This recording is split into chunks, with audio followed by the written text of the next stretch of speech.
ఇవాళ ఈ దేవాలయ నిర్మాణం అనేది చాలా మహత్తర కార్యక్రమం. అది ఎన్నాళ్ళ నుంచో వేచి చూస్తున్న ఒక సుదినం అది. ఆ సుదినం జనవరి 22. అందరూ భారతీయులందరూ ఈ గడ్డపై పుట్టిన ప్రతివాడు భారతీయుడు. ఈ భారతీయులందరూ భారతీయుల సనాతన ధర్మాన్ని, భారతీయ సంస్కృతికి పట్టుకొమ్మ అయిన రామాలయ రామ రామాలయ నిర్మాణాన్ని అందరూ ఆనందంగా ఒక పండగలాగా చేసుకోవాలి. అదే జరుగుతుంది. దేశమంతా అదే జరుగుతుంది. ఈవెన్ ముస్లిమ్స్ కూడా అత్యధిక ముస్లిం 73% ముస్లిమ్స్. మొన్న సెన్సస్ తీసి 73% ముస్లిమ్స్. వాళ్ళు హ్యాపీగా పాల్గొంటున్నారు. హ్యాపీగా వాళ్ళు ఎంజాయ్ చేస్తారు. వాళ్ళకి అక్కడ ఇచ్చిన 5 ఎకరాల భూమిలో వాళ్ళు మసీదు కట్టుకుంటానికి ఎవరు అబ్జెక్షన్ లేదు. ఈ లోపల ఓవైసీలు అంటాడు సన్నాసి మాటలు, యువకులంతా ఇది కావాలని లేనిపోని ఒక భయాందోళన సృష్టించడం ప్రజల్లో. అంతకుముందు ఒక కాంగ్రెస్ నాయకుడు మరొకడు ట్రైన్స్ జాగ్రత్త, మీరు ట్రైన్స్ వెళ్ళేటప్పుడు అయోధ్యకి వెళ్ళేటప్పుడు జాగ్రత్త అని ముస్లిమ్స్. ఇవన్నీ దౌర్భాగ్యపు ఫియర్ మాంగరింగ్, భయాందోళన సృష్టించడానికి చేసే దౌర్భాగ్యపు రాజకీయ నీచ నికృష్ట భ్రష్ట క్రీడ. ఈ కాంగ్రీయులు కమ్యూనిస్టులు ఈ దేశానికి పట్టిన చీడ. ఈ కమ్యూనిస్టులు సరే ఆల్రెడీ చీడ అని వాళ్ళని ప్రజలు తిరస్కరించేస్తున్నారు, ఎక్కడెక్కడ తరిమి కొడుతున్నారు. వాళ్ళకి చైనాలో దోమ కొడితే వాళ్ళకి ఇక్కడ గోకుంటా తప్పితే వాళ్ళకి ఈ దేశం గురించి వాళ్ళకి పట్టింపు లేదు. ఈ దేశ ప్రజలు సీతారాం యేచూరి అంటాడు, ఎందుకు మాట్లాడతాడో వ్యతిరేకంగా అర్థం కాదు. అతని పేరులోనే సీతారాం, మళ్ళీ ఆ పేరు తీసేసుకోవచ్చు కదా, ఒట్టి ఏచూరి సన్నాసి అని పెట్టుకోవచ్చు కదా, ఏచూరి ముండమోపని పెట్టుకోవచ్చు కదా. ఎందుకు రాముడు సీతారామ యేచూరి అని ఎందుకు పెట్టుకుంటాం? తీసేసి ఇష్టం లేనప్పుడు. ఇవన్నీ సన్నాసి డబుల్ స్టాండర్డ్ మాటలు. మళ్ళీ దీంట్లో కొంతమంది కాంగ్రెస్ వాళ్ళు మళ్ళీ ఆవిడని వ్యతిరేకించి వస్తున్నారు. దానికి ఒక పెద్ద డ్రామా. ఆవిడ వద్దంది, అయినా సరే ధిక్కరించి వస్తున్నారు. వాడు రాముడిని రాముడి దగ్గర రావడానికి ఎవరైనా ధిక్కరించక్కల్లా. రాముని ఆశీర్వాదం ఉంటే, రాముని దయాదాక్షిణ్యాలు ఉంటే, రాముని యొక్క ఇది ఉంటే ఆటోమేటిక్గా ఆ కార్డు అటు కదులుతాయి. ఇవాళ రామాలయం అనేది ఈ దేశానికి ఒక గొప్ప ఒక సంస్కృతి సాంప్రదాయాలకు సనాతన ధర్మానికి పట్టుకొమ్మగా నిలిచిన ఒక ఆలయం అవుద్ది. రేపు అది ఒక పెద్ద ప్రపంచ దేశాల నుంచి ఎవరు వచ్చినా కూడా రామాయణం సందర్శించే ఒక సువర్ణ అవకాశంగా ఉంటుంది. ఇవాళ అది ఆ సువర్ణ అవకాశాన్ని ఎవరూ వదులుకోకూడదు. ప్రతి వాళ్ళు వీలైతే అంటే 22 వెళ్ళాలనా లేదు, 22 అందరూ వెళ్ళలేరు. అక్కడ అప్పటికి అలంకరించబడింది మొత్తం ముగ్గులతోటి, రంగవల్లితోటి మొత్తం ఒక 8 కిలోమీటర్లు అయోధ్యలో అలంకరించబడింది. అనేక మంది యూత్ స్టూడెంట్స్ అంతా పాల్గొని అలంకరించారు. ఒక అయోధ్య రేపు 22వ తారీఖు ఒక బ్రహ్మాండమైన ఒక కన్నుల పండుగగా ఉండే నగరం కనబడుతుంది. అది అందరూ ఆస్వాదించాలి, అందరూ పండగలాగా దాన్ని సెలబ్రేట్ చేసుకోవాలి. ఇలాంటి అవకాశం ఈనాళ్ళకి సాధించింది మోడీ గారి పట్టుదల. మోడీ గారు ప్రతిష్టాపనకి వెళ్ళకూడదు అని ముందేమో ప్రెసిడెంట్కి పిలవలేదు అనే దౌర్భాగ్యం కాంగ్రెస్ వాళ్ళు. ప్రెసిడెంట్కి వెళ్ళి పిలిచారు, అది వచ్చినాక నోరు మూసేశారు. ఇప్పుడు మళ్ళీ ప్రెసిడెంట్ తోటి ఓపెనింగ్ చేయించాలి. అది ఒకటి వదిలితే ఒకటి ఏదో ఒకటి కెలకటము సిగ్గులేని మాటలు మాట్లాడటం తప్పితే శంకరాచార్య గారు మళ్ళీ నేను శంకరాచార్య గారు క్లీన్గా ఇచ్చారు. రామంటే తప్పు మాట, మేము రామని ఎవరు చెప్పారు, లేనిపోని ప్రాపగాండా చేస్తున్నారు, ఆయన ప్రధాని ప్రాణప్రతిష్ఠ చేయటంలో ఎలాంటి తప్పు లేదు. ఎప్పుడైతే ప్రధాన పూజారి రెడీ అయిందని చెప్తారో ఆయన నిర్ణయం శిరోధార్యం అందరికీ.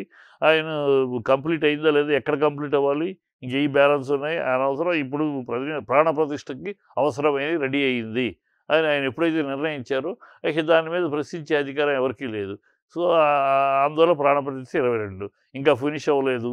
ఎన్ని పిచ్చి కూతలు, కారు కూతలు, దౌర్భాగ్య కూతలు, నీచపు కూతలు తప్పితే ఈ కాంగ్రెస్ కమ్యూనిస్టులు ఈ దేశానికి పట్టిన దరిద్రం చీడ పురుగులాగా తయారయ్యారు. ఈ దేశానికి సంబంధించిన ఏ విషయాన్నైనా అవమానకరంగా మాట్లాడతారు. 80% ఉన్న హిందువులు ఉన్న ఈ దేశంలో హిందువుల్ని కించపరిచి మాట్లాడతారు. ఏమి సన్నాసులు, వీళ్ళు కడుపుకు అన్నం తింటున్నారో ఏం తింటున్నారో తెలియదు. కానీ ఈ కాంగ్రెస్ కమ్యూనిస్టులు చిల్లరగాళ్ళుగా తయారయ్యారు. వాళ్ళని ప్రజలు తిరస్కరిస్తారు, ప్రజలు గమనిస్తున్నారు. వీళ్ళు డ్రామా చూస్తున్నారు. ఒకడు వద్దంటాడు. ఇంకొకడేమో సైడ్ నుంచి నేను వెళ్తానంటాడు. యూపీ నుంచి కాంగ్రెస్ చీఫు మేము వెళ్తామంటున్నారు. కర్ణాటక నుంచి సిద్ధరామయ్య సీఎం మేము వెళ్తామంటాడు. కాంగ్రెస్ అధిష్టానం రాజీవ్ గాంధీను సోనియా గాంధీలు ఖర్గేలు మేము వెళ్ళమంటారు. అఖిలేష్ యాదవ్ నేను తర్వాత కుటుంబంతో వెళ్తానంటాడు. కేజ్రీవాల్ మాట్లాడు. మిమ్మల్ని పిలిచారు, మీరు వెళ్తే వెళ్ళండి, లేతే లేదు, మీ కర్మ అది. వెళితే మీ అదృష్టం, మీ భాగ్యం, వెళ్ళకపోతే మీ కర్మ. దాని గురించి పెద్ద ఏదో మీరు వెళ్ళకపోవడం, అక్కడ ఏదో రామాలయానికి భంగం జరుగుతుందో, రాముడికి అవమానం జరుగుతుందో మీరు వెళ్ళకపోతే మీకు అది వెళ్ళకపోవడం వల్ల మీకు నష్టం తప్పితే రాముడికి నష్టం కాదు. రాముడికి నష్టం జరగదు, రామాలయానికి నష్టం జరగదు. మీరు అది తెలుసుకోవాలి. రామాలయానికి వెళ్ళటం మీకు ఘనత, రాముడికి ఘనత కాదు. సోనియా గాంధీ వస్తే రాముడికి ఘనత. ఆఫ్టర్ ఆల్ సోనియా గాంధీ వస్తే ఎంత, రాకపోతే ఎంత. వస్తే రాముని భవ్యమైన దివ్యమైన రూపాన్ని సందర్శించుకుని రాముని ఆశీర్వాదం పొందుతావు. రాలేదనుకో నీ కర్మ అది. దానికి రాముడికి ఏమి జరిగబోయేది లేదు, రామాలయానికి జరగబోయేది లేదు, భారతదేశానికి జరగబోయే నష్టపోయేది లేదు. లేనిపోయింది ఏదో అంటే ఏది చెప్పినా ఈ దేశానికి సంబంధించి ఏ ఘనతనైనా సరే అవమానించడం, కించపరచడం ఇక సోనియా గాంధీకి ఆ కుటుంబానికి అలవాటైపోయింది. అదే కాంగ్రెస్ పుడికి పుచ్చుకుంది. కమ్యూనిస్టులు సరే దౌర్భాగ్యమైన వాళ్ళు మతి చెడి గతి చెడి బతుకుతున్న పార్టీ అది. దానికి ఎలాంటి విధానాలు లేవు.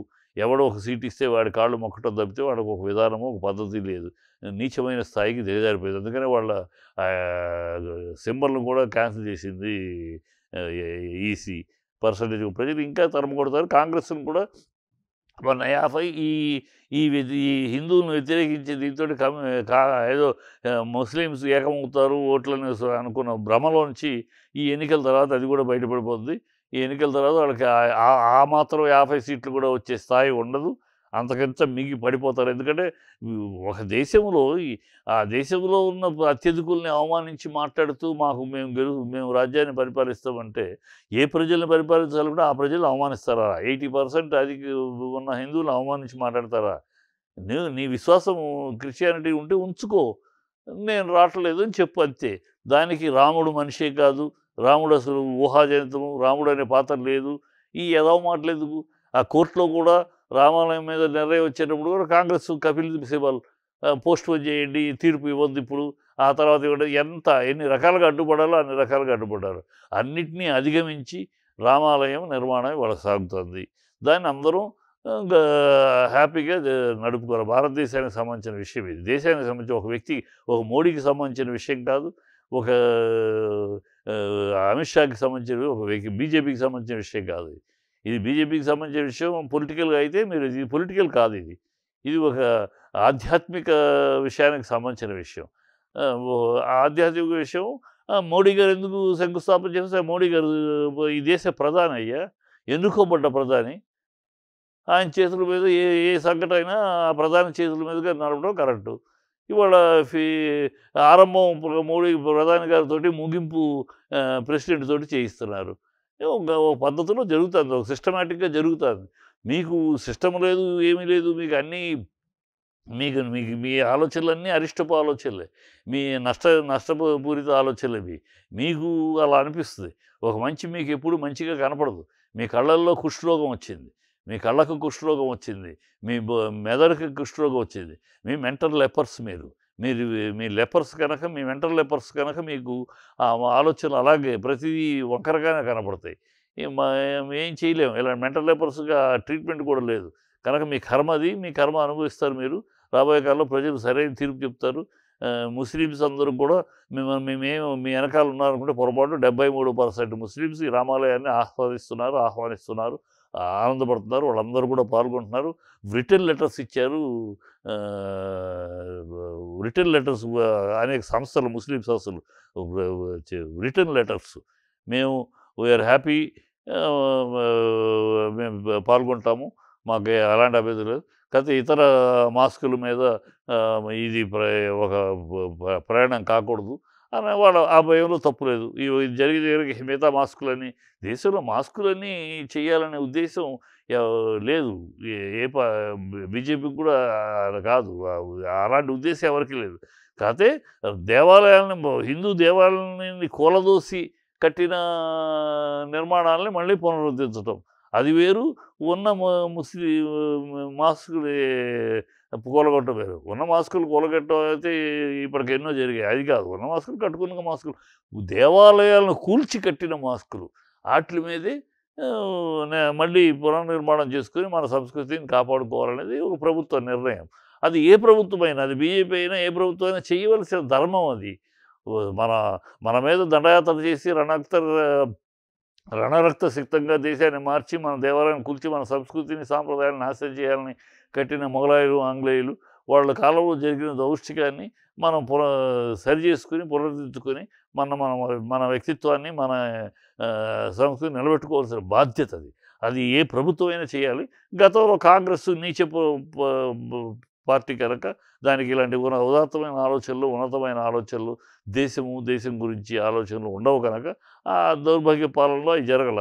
ఇవాళ ఒక దేశాన్ని ప్రేమించే పార్టీ అధికారంలో ఉంది కనుక ఈ దేశ సంస్కృతి కోసం చేస్తాను.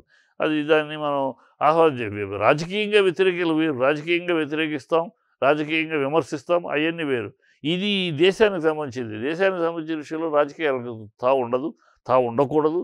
దాన్ని అనవసరంగా రాజకీయం చేయాలని వాడు చేస్తూ, కాంగ్రెస్, కమ్యూనిస్టులు దాన్ని రాజకీయం చేస్తూ, ప్రభుత్వం రాజకీయం చేస్తుందని మళ్ళీ ఇది ఎదురు దాడి. ఇవి చిల్లరతనంగా ఉంది. వాళ్ళ భాష, వాళ్ళ మాట, వాళ్ళ తీరు, వాళ్ళ నడక, వాళ్ళ విధానం అన్నీ చిల్లరతనంగా, చీప్‌గాను, చండాలంగాను ఉంది. ప్రజలు వాళ్ళని తిరస్కరిస్తారు. వాళ్ళు చేసిన తప్పిదాలకి వాళ్ళు మూల్యం చెల్లించుకోక తప్పదు. రేపు రాబోయే ఎన్నికల్లో వాళ్ళు ఘోర పరాజయం, ఘోరంగా ప్రజలు వాళ్ళని తిరస్కరించి పంపించబోతున్నారు. అది చూస్తాం మనం అందరం కూడా.